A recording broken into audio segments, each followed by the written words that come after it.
ആരാടാ നീ? എത്രയാ നിനക്ക് വേണ്ടേ? Now you may go and sleep. No.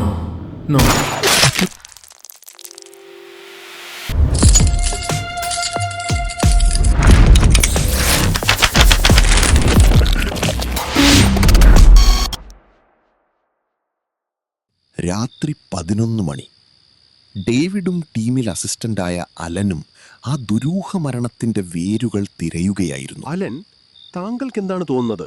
ഇപ്പോൾ നടന്ന കേസുമായി ഏതെങ്കിലും കണക്ഷൻ? അതെ സർ, ഈ മരണവുമായി ജോസഫിനും വർഗീസിനും ബന്ധമുണ്ടാകാൻ ചാൻസ് കൂടുതലാണ്.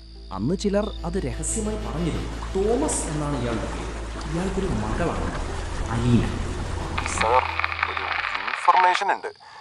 നമ്മൾ സംശയിച്ചിരുന്ന വർഗീസിനെ ഉപേക്ഷിക്കപ്പെട്ട ഒരു ഗോഡൌണിൽ മരിച്ച നിലയിൽ കണ്ടെത്തിയിട്ടുണ്ട്. അലൻ, നമുക്കവിടെ പെട്ടെന്ന് എത്തണം. പോലീസ് തെളിവ് നശിപ്പിക്കാൻ ചാൻസ് ഉണ്ട്. Sir, location Pallippuram.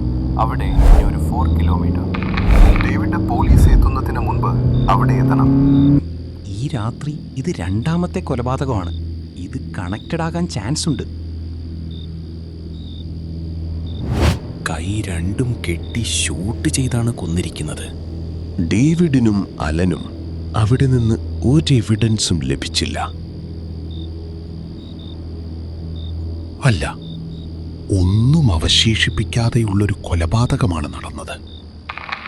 സർ, ഒരു ഇൻഫർമേഷൻ ഉണ്ട്. കൊല്ലപ്പെട്ട ജോസഫിന്റെ വീട്ടിലെ CCTV എല്ലാം നശിപ്പിച്ചിരുന്നു. പക്ഷേ ഒരെണ്ണം വർക്കായിരുന്നു സർ.